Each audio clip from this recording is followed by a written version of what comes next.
Paz e graça da parte de Deus, nosso Pai, e da do nosso Senhor e Salvador Jesus Cristo.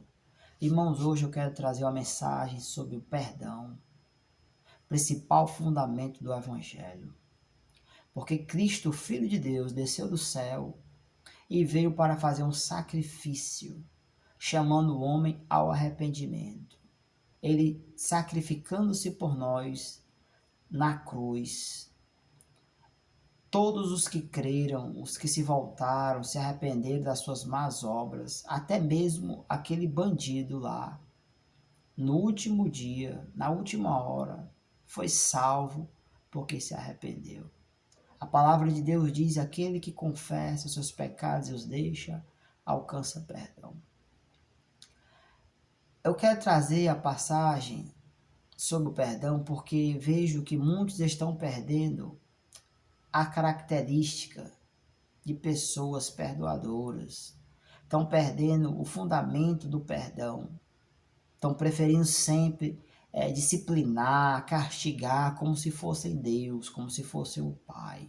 Porque quem pode castigar o filho é o Pai. Então, muitas das vezes, as pessoas querem ficar no local de pai e não de irmãos. A palavra de Deus diz que todos nós somos irmãos e todos nós somos iguais. O menor será o maior e o maior é o que serve. Eu queria falar da passagem Lucas 17, versículo 3 ao 5, onde o Senhor Jesus disse: olhai por vós mesmos.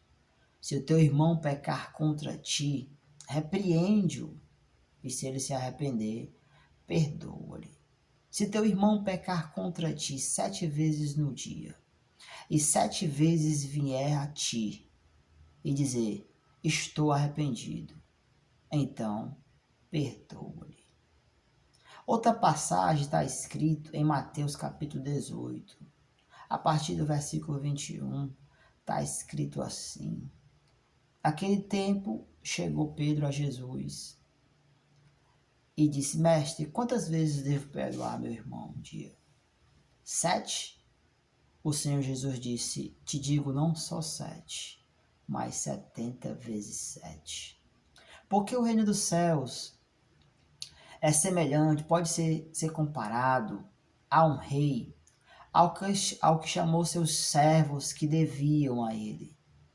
E chamou o primeiro que devia 10.000 talentos.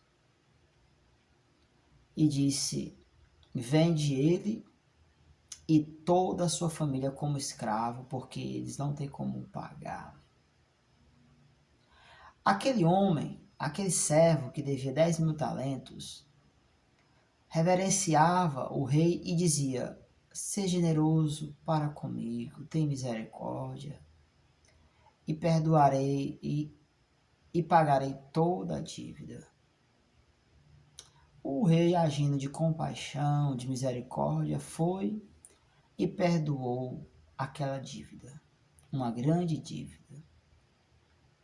Logo que aquele servo saiu da presença do rei, ele encontrou-se com um companheiro que devia pouco a ele.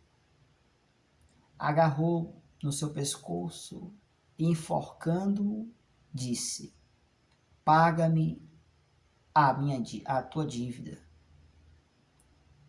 E aquele servo foi e disse: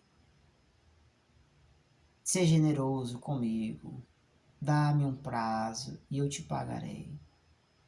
E aquele homem que tinha acabado de ter sido perdoado pelo rei, entregou seu companheiro aos atormentadores. Não agiu de compaixão. E os outros companheiros que viram ficaram tristes porque aquele homem tinha acabado de ser perdoado. E não agiu de compaixão para com seu próximo. Então foram até o rei e denunciaram.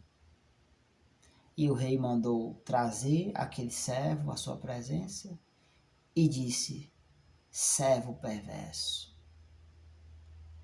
eu fui generoso, fui misericordioso para contigo. Tu deverias ter feito mesmo para com o teu próximo. Por que não agistes assim?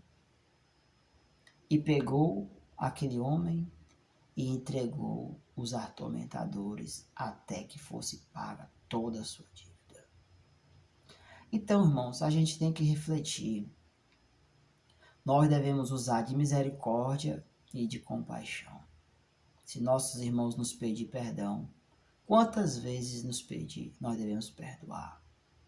Existem igrejas que o músico não toca mais, que cometeu algum pecado, e está há alguns anos frequentando o culto, sem poder pedir um hino, sem fazer uma oração pela igreja, sem poder abrir o seu estojo com o seu instrumento e tocar. Anos. Será se essas igrejas entenderam o que é perdão? É difícil. Outros nem são aceitos nas equipes de manutenções ou limpezas, porque cometeram há anos algum pecado e já pediram perdão, mas não foram perdoados. Meu Deus, que visão esse povo tem sobre o perdão? A palavra de Deus diz que aquele quanto mais se ama, mais se perdoa. Será se as pessoas entendem o que é o perdão? Vamos aplicar o perdão nas nossas vidas, na vida do nosso semelhante, e assim Deus nos perdoará também. Deus abençoe.